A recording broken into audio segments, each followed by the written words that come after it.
तो वीडियो को शुरू करने से पहले मैं फिर से वही रिक्वेस्ट करना चाहूँगा कि जब भी आप कोई कमेंट करें तो जैसे मैंने एग्जांपल दिखा रखे हैं कि b.com ऐसे डॉट मत लगाएं, क्योंकि यूट्यूब इसे पढ़ता है जैसे कि किसी की वेबसाइट हो, जैसे abc.com, facebook.com। तो इन चीज़ों को यूट्यूब ब्लॉक कर देता है, हम तक वो कमेंट नहीं पहुंचता और आपको मैं उसका रिप्लाई नहीं दे पाऊँगा। किसी का कॉन्टैक्ट नंबर ना लिखें, कोई ईमेल आईडी ना लिखें, कोई वेबसाइट की लिंक ना दें, किसी भी वेबसाइट की, अखबार से कोई भी लिंक वगैरह आप मेरे साथ शेयर करते हो वो भी अलग कर देता है यूट्यूब। ठीक है, अगर आपके बहुत सारे कमेंट आते हैं, किसी का कमेंट आया, उसके नीचे रिप्लाई आया, फिर नीचे रिप्लाई आया, और भी लास्ट में उसी एक कमेंट के नीचे लास्ट में किसी ने कोई भी ऐसी इनमें से चारों में से कुछ चीज़ लगा दी, तो वो सारा की सारी जो लाइन होती है वो सारी ब्लॉक हो जाती है।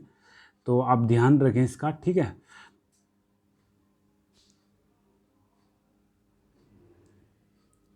अपडेट्स अब तक वीडियो की ये 14 तारीख आज है, अगली जो वीडियो आएगी 18 तारीख का स्केड्यूल है ये, ठीक है। तो रेंडमली जो 3 दिन लास्ट 3 दिन के जो क्वेश्चन हैं रेंडमली जो मुझसे पूछे गए हैं वो कुछ ऐसे हैं। जो सबसे पहला क्वेश्चन है वो है CCS ऑनलाइन माइग्रेशन को लेके, जो प्रोविजनल सर्टिफिकेट वगैरह होते हैं। तो आपके क्वेश्चन ये आ रहे थे स्टार्टिंग में कि भरे जाते हैं क्या। देखो CCS ने इसी बार ये जो सुविधा स्टार्ट करी है कि आप ऑनलाइन माइग्रेशन वगैरह के लिए अप्लाई कर सकते हो। अभी तक आगरा यूनिवर्सिटी वगैरह वाले हम फॉर्म भरते थे, तो मैं इसकी लिंक भी दे दूंगा चलो डिस्क्रिप्शन में, कि जो ये भरने वाली लिंक है ये आप देख सकते हो यहाँ पे कि conference on Indian education challenges and opportunities in relation, इसमें आरा नीचे लिखा हुआ है apply online provisional migration certificate. इस पर क्लिक करोगे तो आपका फॉर्म खुल जाएगा, उसे आपको भरना पड़ेगा, पहले इस पर रजिस्टर करना पड़ेगा, उसके बाद इसे लॉगिन करना पड़ेगा। फॉर्म को जिसे ज़रूरत है वो भर देना। अगर किसी को कहीं भी कोई दिक्कत आ रही हो, जिस भी स्टेप पे दिक्कत आ रही है, स्क्रीनशॉट का फ़ोटो खींचना और मुझे इंस्टाग्राम पे भेज देना, क्योंकि फ़ोटो जब भेजोगे तब जहाँ मैं आपकी बेटर तरीके से हेल्प कर पाऊँगा। और मैंने अभी तक ये फॉर्म भर के नहीं देखा है, इन्फॉर्मेशन आई मैंने आपको बता दी। तो ये हो गया आपका अपडेट जो थी। दूसरी जो है 3 साल वाली आर्मी भर्ती के फॉर्म चल रहे हैं क्या, बहुत से बच्चे पूछते हैं। देखो एक बार आया था अमर उजाला या दैनिक जागरण में कोई खबर आई थी 3 साल की भर्ती के लिए। मैंने क्या करा था, उसका जो कटिंग थी वो मैंने अपने फेसबुक पेज पे डाल दी थी। लेकिन सही बताऊं तो वो चीज़ नहीं थी वेबसाइट वगैरह पे, जिस पे उन्होंने बता रखा था, जो ऑफिशियल वेबसाइट है joinindianarmy.nic.in, उस पर कुछ भी नहीं था। तो अभी तो इसके मान के मत चलो कि अभी कोई भर्ती आएगी। और अगर यूपी की कोई भर्ती देखो आप, तो यूपी में अलीगढ़ वगैरह की जो भर्ती थी वही सब कुछ दिखा रहा है, जो जिसके एडमिट कार्ड वगैरह निकल गए थे लेकिन हो नहीं पाई, तो वही कंटिन्यू वहीं से होगा सब कुछ। और लॉकडाउन है, ऐसे में कैसे कोई भर्ती निकाल सकता है, सोचने वाली ये भी बात है। तो क्वेश्चन नंबर 3 है कि NAD ID बनानी ज़रूरी है क्या। भाई बहुत ज़रूरी है NAD ID बनानी। अगर आप किसी यूनिवर्सिटी में पढ़ते हो तो NAD ID मस्ट है, बहुत ज़्यादा ज़रूरी है। क्या लास्ट डेट है, लास्ट डेट इसकी कोई भी नहीं है, कभी भी आप भर सकते हो, बना सकते हो। लेकिन ज़्यादातर ये बनवाई जाती है जब आपका एडमिशन हो रहा हो या फिर एग्ज़ाम फॉर्म भरे जा रहे हो, तब जाके ज़्यादा इस पर जोर दिया जाता है। कैसे पता चलेगा कि हमारी NAD ID CVL पर है।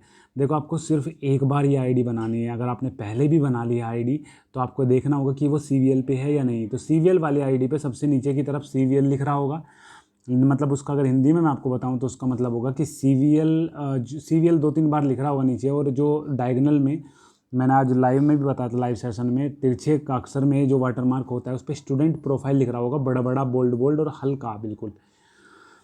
तो क्वेश्चन नंबर 4, और कोई किसी को फिर भी डाउट हो उसकी CVL ID को लेके, तो इंस्टाग्राम पे मुझे फ़ोटो भेज देना, मैं देख के बता दूंगा कि वो CVL पे है, सही है, फर्जी है, क्या है।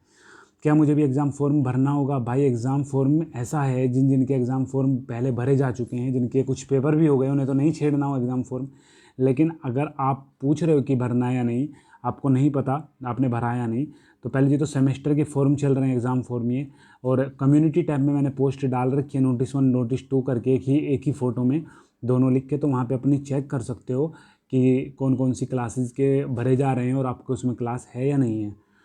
क्या मुझे भी एग्ज़ाम फॉर्म भरना होगा, हाँ, इसी का मैंने रिप्लाई अभी करा है। क्वेश्चन नंबर 5, वेबिनार का सर्टिफिकेट कब तक मिलेगा। भाई वेबिनार जो सबसे पहले हुई थी 14 दिन की हुई थी, तो उसका सर्टिफिकेट लगभग 7 दिन बाद मिलेगा, जो 7 दिन आज हो गए हैं संडे को मिला के।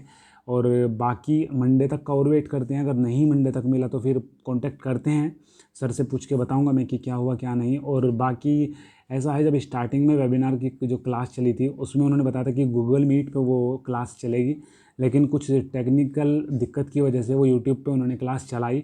तो पहली बार ये सब कुछ हो रहा है, सर्टिफिकेट वगैरह भी पहली बार आपको मिलेगा ऐसे लाइव। तो मतलब ईमेल आईडी के थ्रू आपको ई सर्टिफिकेट है वो, इसलिए ईमेल आईडी के थ्रू वो मिलेगा। तो थोड़ा सा वेट करो, जब मिलेगा तो फिर मिलने लग जाएंगे जितने भी वेबिनार वगैरह हैं सबके। तो स्टार्टिंग में थोड़ा सा टाइम लगता है, बाकी मंडे का वेट कर लो, मंडे के शाम तक का वेट कर लो, फिर ट्यूसडे को हम उन्हें कॉल करके पूछ लेंगे कि कितना टाइम लगेगा, क्या प्रोसेस है। बाकी मिलेगा सबको। क्या अभी तक किसी को मिला है? अभी किसी को नहीं मिला भाई। आईबीपीएस के फॉर्म के बारे में आपने लाइव सेशन में क्या बताया था, ये क्वेश्चन मुझसे पूछा गया है। देखो आईबीपीएस के जो फॉर्म है, आप एक काम करना, onlineforminfo.com खोलना, उस पर मैंने लिखा हुआ है सब कुछ। बाकी मैंने ये बताया था कि आईबीपीएस के फॉर्म निकल रहे हैं और वैकेंसी बहुत कम है। अगर आप बिल्कुल लास्ट स्टेज पे हो अपनी उम्र के, जो फॉर्म भरने वाली होती है, तो उसे भर देना फॉर्म को। अगर आप, और दूसरी चीज़, अगर आप सिर्फ बैंक की ही तैयारी कर रहे हो या अच्छी तैयारी आपकी है बहुत, तो भर देना। पैसों की तब चिंता ही नहीं है कोई, ठीक है, क्योंकि आपका करियर पहले है। लेकिन अगर आपकी तैयारी नहीं है तो इसी चीज़ को बिल्कुल भी मत भरना, इग्नोर कर देना। क्या होता है, आईबीपीएस के जितने भी अभी तक फॉर्म चले हैं, जनरल ओबीसी की तो फीस आती है 700 रुपये और एससी एसटी की आती है 100 रुपये फीस। लेकिन अभी जो है, जो टाइम चल रहा है कोरोना वायरस का, इसमें जनरल ओबीसी एससी एसटी की सबकी बराबर फीस है, और वो भी 1000 रुपये।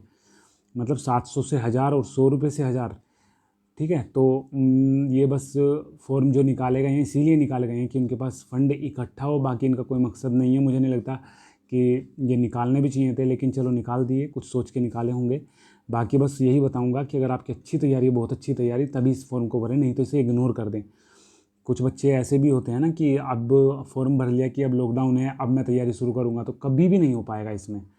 इसे कम से कम 2 या 3 साल की मिनिमम मेहनत चाहिए होती है भाई आईबीपीएस को, और वैकेंसी कम है। क्या सीसीएस बिना पेपर पास प्रमोट कर सकती है? तो भाई करना शायद चाहिए अब उनको, क्योंकि बहुत टाइम हो गया है।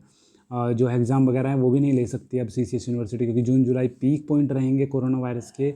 और जुलाई तक अगर लॉकडाउन हो गया फिर से, फिर अगस्त में क्या कराएंगे, और फिर अगस्त में हो गया तो फिर सितंबर में कैसे करेंगे।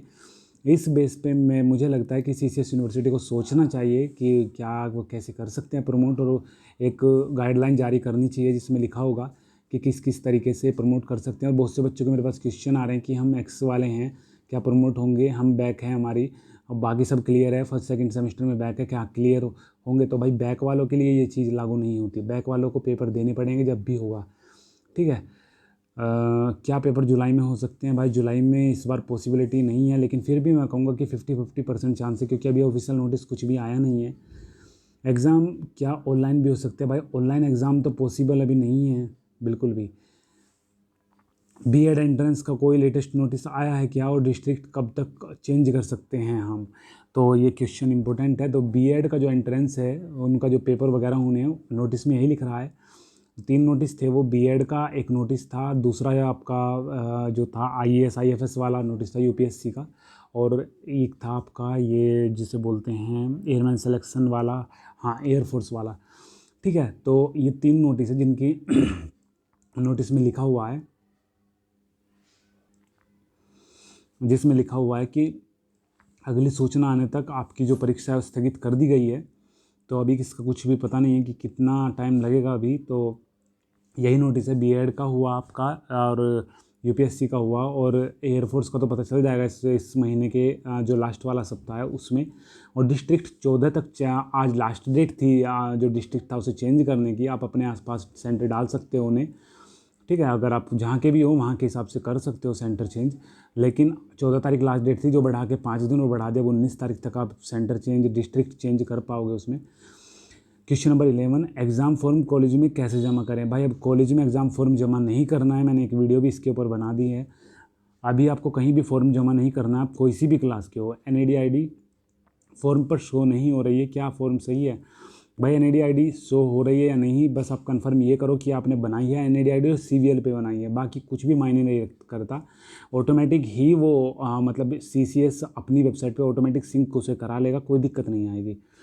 मैं रिक्वेस्ट करता हूँ आपसे कि कम्युनिटी टैब चैनल का रेगुलरली चेक करते रहें, और जो भी मैं वीडियो डालता हूँ उस वीडियो का डिस्क्रिप्शन, क्योंकि अगर मैं कुछ भी चीज़ बताने से भूल जाता हूँ, मैं वीडियो के डिस्क्रिप्शन में वो चीज़ डाल देता हूँ। नेक्स्ट अपडेट अब तक वीडियो पब्लिश होगी अब 18 जून को, और जिस दिन अपडेट सब तक वीडियो आती है उस दिन मैं सुबह को 11 बजे लाइव आता हूँ। लेकिन हाँ, कुछ टाइम तक मैं 1:35 पे दोपहर को लाइव आया करूँगा, उसी दिन जिस दिन अपडेट सब तक वीडियो आती है। ठीक है, तो 18 को मैं लाइव आऊँगा, और जो भी इसका लिंक वगैरह होगी वही कम्युनिटी टैब में मैं डाल दूँगा। और फिर भी अगर आपका कोई भी सवाल सुझाव कुछ भी हो, मुझे आप कमेंट करके पूछ सकते हो।